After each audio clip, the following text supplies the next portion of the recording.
Hello viewers, welcome to my channel. आज हम सी जन जॉनसन की बुक आपके अवचेतन मन की शक्ति से आगे का 19 चैप्टर का सेकंड पार्ट पढ़ने जा रहे हैं। श्रेष्ठतावाद के खतरे।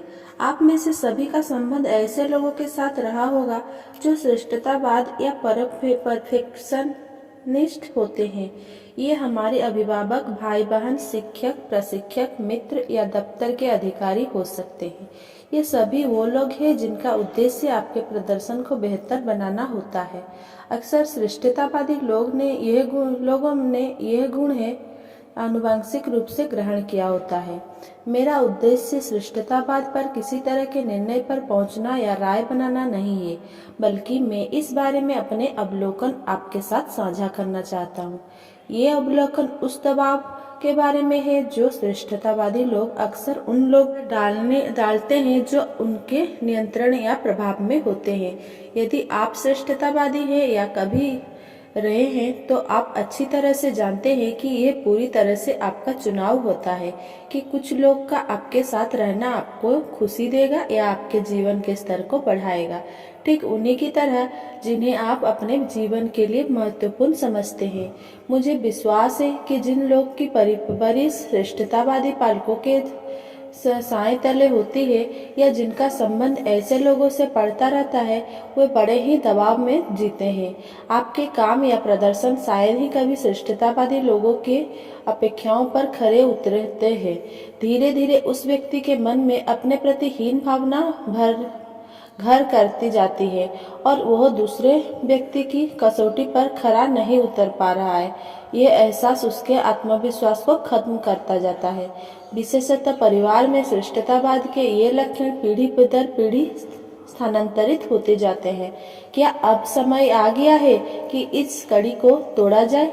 श्रेष्ठतावाद के साथ सबसे बड़ी दिक्कत यह है कि शायद ही कभी श्रेष्ठता के मापदंड पूरे हो पाते हैं।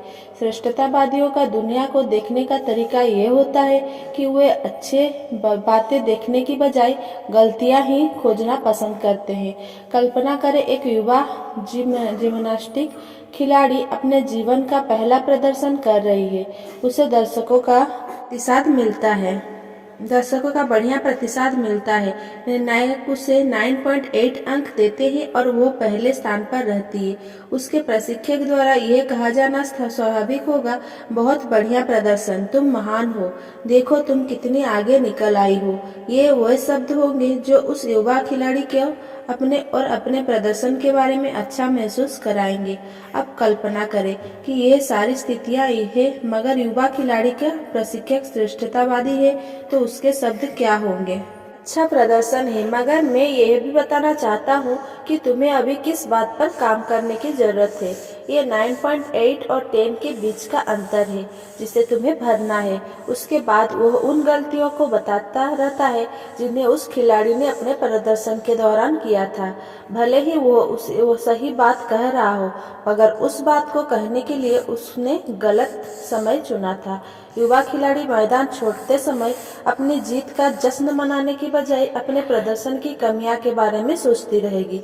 समय के साथ अपने खिलाड़ियों का भला चाहने वाला यह प्रशिक्षक मानसिक रूप से उन्हें दया का पात्र बनाता जाता है। खिलाड़ियों पर मानसिक दबाव के चलते वे अपने आप को अयोग्य मानने लगते हैं, क्योंकि उन्हें लगता है कि वे अपने प्रशिक्षक की उम्मीदों पर खरे नहीं उतर पा रहे हैं। आप पूछ सकते हैं कि यदि प्रशिक्षक खिलाड़ी के प्रदर्शन के बारे में अपनी टिप्पणी नहीं देगा तो खिलाड़ी का खेल बेहतर कैसे बनेगा? अच्छा प्रश्न है। यहाँ हम उस प्रक्रिया की बात कर रहे हैं जिसके द्वारा किसी खिलाड़ी को प्रशिक्षण दिया जाता है। सभी प्रशिक्षण प्रक्रियाएं खिलाड़ी के प्रदर्शन में सुधार के लिए होती है। यदि प्रशिक्षक श्रेष्ठतावादी नहीं होता तो उसकी टिप्पणियां प्रदर्शन की खूबियों को लेकर होती, ना कि कमियों को लेकर। और इसी तरह के चलते उसने युवा खिलाड़ी, जिसे हम मैरी कहेंगे, को प्रदर्शन पर अलग तरीके से टिप्पणी की होती। मेरी ये तुम्हारा अब तक का सर्वश्रेष्ठ प्रदर्शन था, बहुत ही बढ़िया। तुम्हारे प्रदर्शन की रिकॉर्डिंग देखने के लिए सोमवार तक का इंतजार करना भी मेरे लिए भी कठिन हो रहा है। बहुत अच्छे, चलो इस खुशी का जश्न मनाया जाए। हो सकता है प्रशिक्षक के पास मैरी को बताने के लिए कुछ बातें हो जो मैरी के प्रदर्शन को और बेहतर बनाने में मदद करे। मगर वो मेरी के प्रदर्शन से रोमांचित है और जानता है कि वह अवसर इन बातों के लिए नहीं है। इस प्रक्रिया में मेरी अपने प्रदर्शन के बारे में सोचती है, वाह मैंने आज कर दिखाया, मेरी अब तक की शिक्षा सार्थक हो गई, मैं बहुत अच्छा महसूस कर रही हूँ। उसके पास वह अवसर है जिसके द्वारा वह अपने प्रदर्शन की अच्छी बातों को याद कर सके। सोने के लिए बिस्तर पर जाते समय भी उसके दिमाग में दर्शकों की तालियां की गूंज, निर्णायकों के शब्द और स्कोर कार्ड दिखाना याद रहे होंगे। उसे याद आ रहा होगा उसके साथियों और प्रशिक्षक का उसे गले से लगा लेना, सभी का उत्साह से झूम उठना और उसे हाई फाइव्स देना आदि। वो सचमुच बेहद उत्साहित होगी और उसे अपने आप पर गर्व महसूस हो रहा होगा।